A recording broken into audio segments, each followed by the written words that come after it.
Verbs. I love them because they give us a lot of information. And instead of using a boring verb like walk, you can use a descriptive verb like stagger.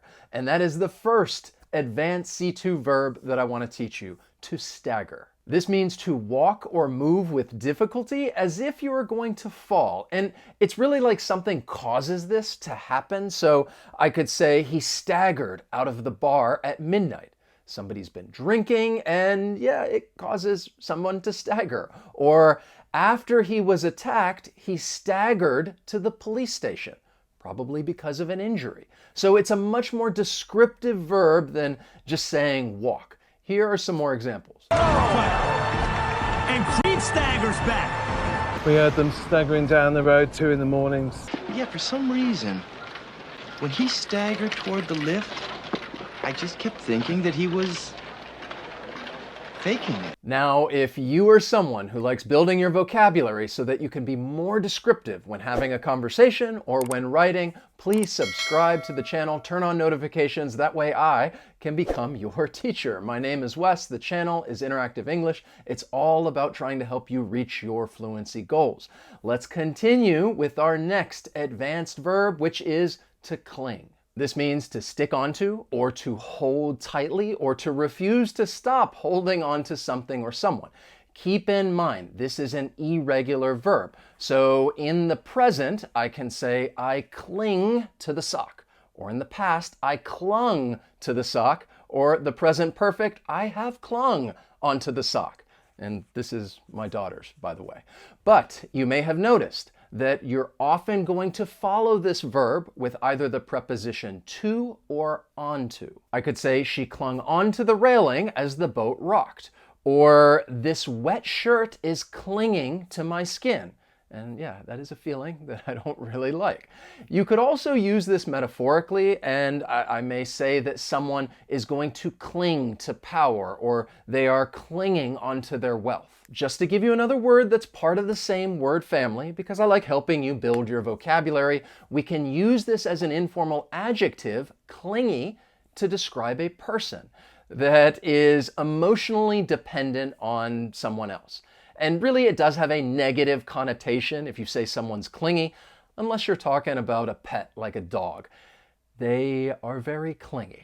But let's look at some more examples with our verb, to cling. Cling on to what you have and what you know. For hours, he clung to my arms. Every one of you wrapping yourselves up in the flag and clinging to your guns. When you cling to these things, you cling to the past and you don't leave room for new experiences. Sorry to interrupt. I just want to quickly tell you about the sponsor of today's lesson, me.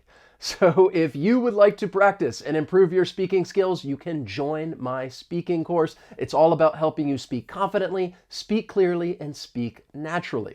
The course is for intermediate to advanced speakers.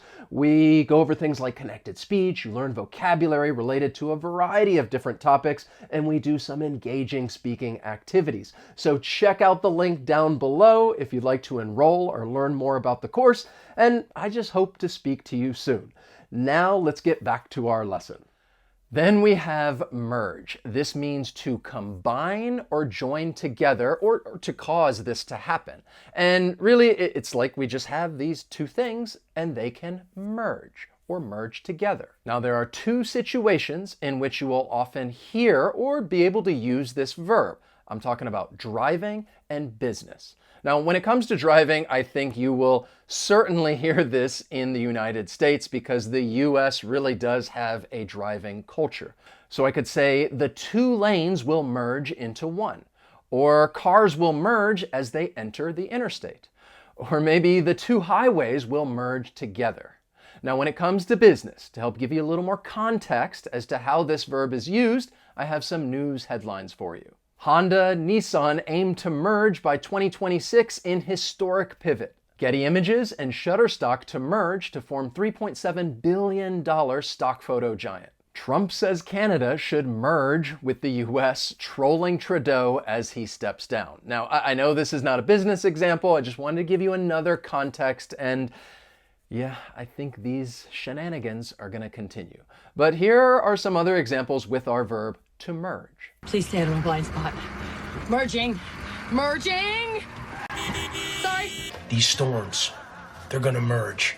And when they do, it's gonna destroy everything. They're meeting up with leaders of another gang to possibly merge organizations. Next is the verb shudder. I was going to try to act out this verb, but I thought probably is not going to help you because I'm not a very good actor. But this means to shake suddenly with very small movements because of an unpleasant thought or feeling. But to give you some visuals, because I am a visual learner, here are some images of famous actors shuddering, like Ryan Reynolds, not bad, or Jerry Seinfeld, very convincing, but Homer Simpson is the master. Doesn't get any better than that. But people really associate this verb with that action. However, you can still use it in conversation, or you may even hear it. So here are some video examples so you can get a better feel as to how the verb is used in context. And it was discovered that you helped the Starks come to that conclusion. To think, a simple word to the Queen. One shudders at the thought. Why did you shudder just now, Mom? I don't know. No, he's shuddering. He's shuddering. Is he fetal? Yeah, he curled up. Look at that, he's fetal. Then we have another descriptive action, which is spit. And don't worry, I'm not going to do the action, but it means to force out the contents from your mouth, especially saliva. Now, I was a little surprised that this is actually a C2 verb because I thought it was fairly well known, but it is an advanced verb. Now, it depends on the context, but this verb may be a little unpleasant to say or hear because of that descriptive action. Even though it's something that we've all done before. Maybe you eat something unpleasant and then you got to spit it out. Now keep in mind that this verb is often used as a phrasal verb to spit something out. Let's look at some examples. Robbie, spit it out. Spit it out. When you were talking, a little bit of your spit hit my lip.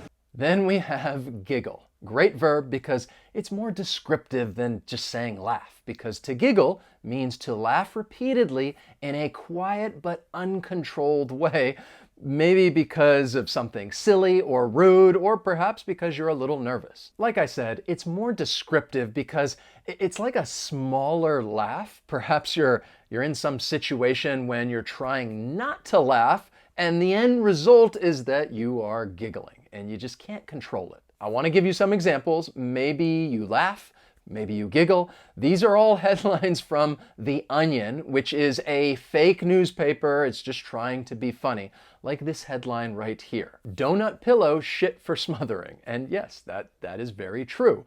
Or at least child laborer not staring at iPad all day. You can do with that one what you will. And finally, area loser declared patient zero in loneliness epidemic. All right, I saw this picture and I thought he looked a little bit like a chubby Jon Snow from Game of Thrones, but maybe that's just me. Here are some other examples. What are you giggling at, silly goose? Why are you giggling? I saw semen inside you. More importantly, you've stopped giggling at the word semen. Glare. It is a long, angry look. I'm trying to do it right now, but I told you I'm not a very good actor, but that's what's happening if someone is glaring at you. Now, I have some great pictures demonstrating this verb. Here are some babies glaring at someone, and you can really pick up on the anger and frustration in their eyes. It's a very authentic glare.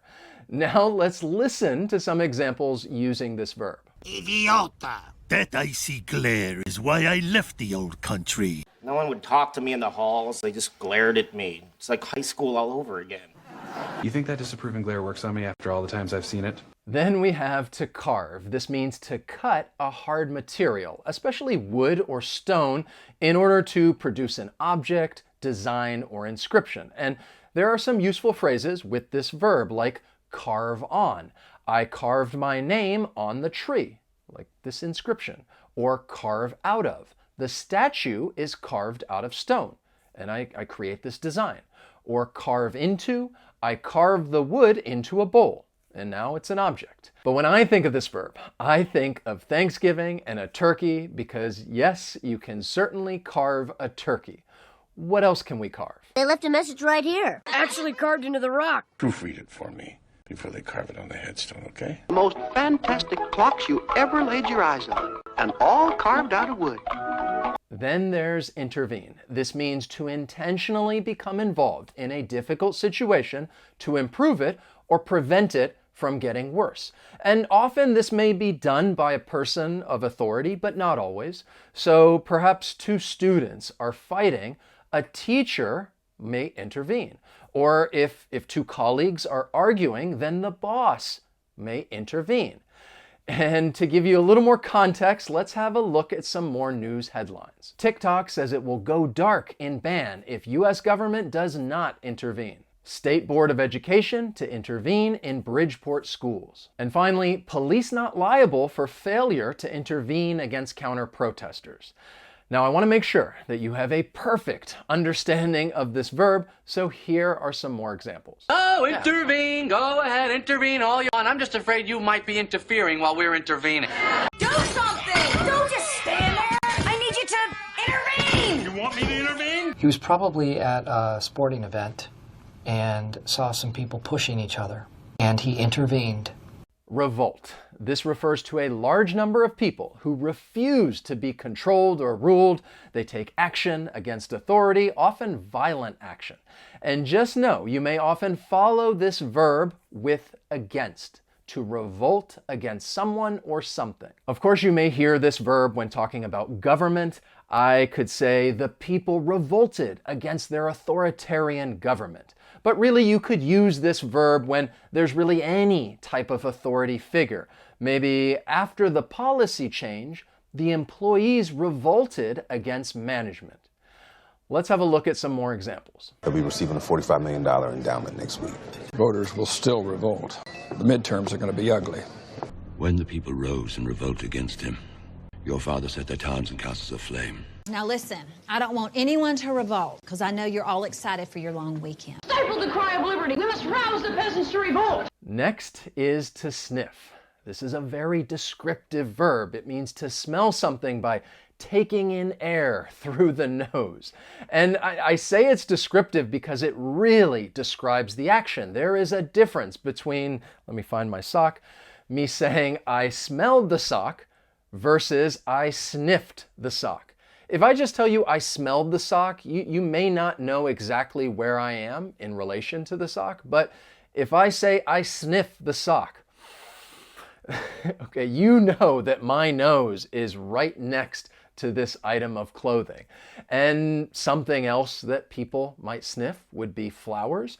But often when people use this verb, they may be talking about dogs because dogs sniff everything.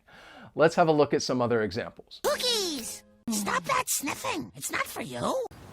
Why won't he stop sniffing my hair? Well, you sniff. You gotta sniff for people. Sniff? You know, stick your nose in the air and suck. And then we have blow. This means to make a sound by forcing air out of your mouth and through an instrument, or just making a sound when someone does this. Keep in mind, this verb has multiple meanings. I'm not talking about the wind blowing. In this case, I'm talking about the sound. Here are some common collocations with this verb and this specific meaning. You may blow a whistle, perhaps during a match or a competition. You could blow out some candles, like on a birthday cake.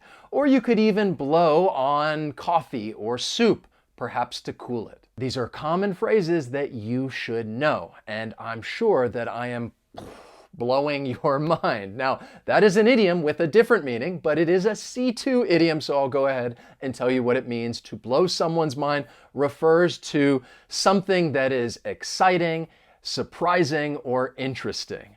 And let me give you some more examples, though, with our verb, to blow, and just force that air out. Blow it out for him. Blow out that lamp. I'll take off my Victorian undergarments. Blow the whistle! Blow the whistle! Blow the horn. He just hesitated. I was blowing on the coffee. Now I'm going to wrap things up, and you do not need to revolt, or perhaps you're angry and you're glaring at me right now, but that's not necessary because you can continue building your vocabulary and watch another video lesson. I guarantee that it is going to blow your mind. If you enjoyed this lesson and learned something new, you can let me know by hitting that like button. As always, thank you so much for watching, and I will see you next time. So long.